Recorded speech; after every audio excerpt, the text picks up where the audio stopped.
राजधानी देहरादून से जॉलीग्रांट एयरपोर्ट को जोड़ने वाले संपर्क मार्ग पर बने पुल का एक हिस्सा टूटने से बड़ा हादसा होते होते बच गया। पुल का हिस्सा टूटने के बाद पुलिस ने यहां तुरंत आवाजाही रोक दी। भोपाल पानी में 8 करोड़ की लागत से 2018 में पुल बना था और पुल में उद्घाटन से पहले ही दरारें आ गई थी। देहरादून थानो रोड पर बना भोपाल पानी पुल पहले से क्षतिग्रस्त था और अब उसका एक और हिस्सा नीचे गिर गया, जिस कारण दोनों तरफ से आवाजाही बंद कर दी गई। फिलहाल कोई जनहानि नहीं हुई। भोपाल पानी पुल में पहले भी धंसाव हो गया है। अधिशासी अभियंता जितेंद्र त्रिपाठी की अगुवाई में इंजीनियरों ने पुल पर तत्काल बैरिकेडिंग करने के साथ ही एक तरफ से भारी वाहनों की आवाजाही पर रोक लगा दी। एहतियात के तौर पर पुलिस की तैनाती के साथ ही विभागीय अवर अभियंता की भी ड्यूटी लगाई थी। इस पूरे मामले में अब कांग्रेस ने बीजेपी सरकार पर हमला बोला और कांग्रेस के हमले के जवाब में बीजेपी ने सफाई देते हुए कांग्रेस पर अटैक किया।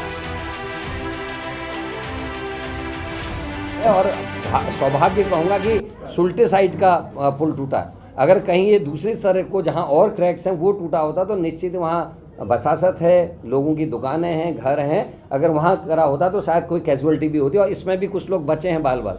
तो और उससे पहले भी जो सोंग नदी में जो हुआ है उसका आपको संज्ञान लाना चाहता हूँ। आदरणीय नेगी जी जो उस समय हमारी जिला पंचायत सदस्य थी, उन्होंने चिट्ठी लिखी है कि ये खतरा है, पुल टूट सकता है। उसके बावजूद भी ना तो अधिकारियों ने, ना मंत्री ने, ना सरकार ने कोई संज्ञान लिया और वो पुल टूटा। उसमें लोगों की मृत्यु भी हुई जिस दिन पुल टूटा, आप सब इस बात के जानकार हैं।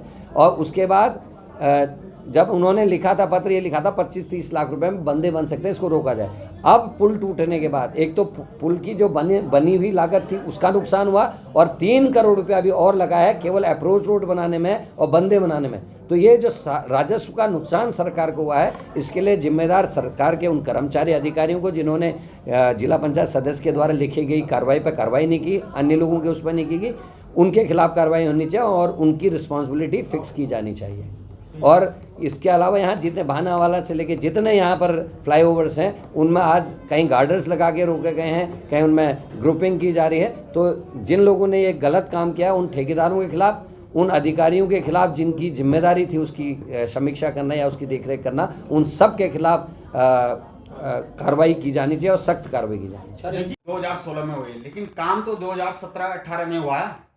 देखिए, बनकर के 2017-18 में कंप्लीट हुआ, लेकिन काम जिस दिन से टेंडर था उसी दिन से काम उस पर प्रारंभ हो गया था। कोई पुल, अब इंजीनियर हैं करण मेहरा, शायद मुझे लगता है कि वो एक दिन में पुल बना देते हो, लेकिन किसी भी काम का, सिविल के किसी भी काम पर समय लगता है, चाहे पुल बनाने का, चाहे मकान बनाने का समय लगता है हर काम को। किसी पुल को 2-2 साल, 3-3 साल से पहले कहाँ पुल बनते। लेकिन ये करण मेहरा जी को देखना चाहिए कि उनके समय का काम था, उन लोगों ने ही टेंडर किए थे। अब अपनी कमी को छुपाने के लिए, अपने षड्यंत्र, अपने कृत्यों को छुपाने के लिए इस प्रकार की चीज़ें राजनीति कर रहे हैं, तो करते रहें, जनता सब समझदार है, समझती है। नहीं, टेंडर उनके टाइम हुआ लेकिन काम तो बीजेपी के टाइम हुआ था, तो क्या बीजेपी ने संज्ञान नहीं लिया? देखिए, इस बात को आप इंजीनियर से पूछ सकते हैं कि काम किस समय हुआ, किस समय नहीं हुआ। मैंने तो कहा है ना, हम किसी को बचाने वाले लोग नहीं हैं। भारतीय जनता पार्टी की सरकार सुचिता की सरकार है।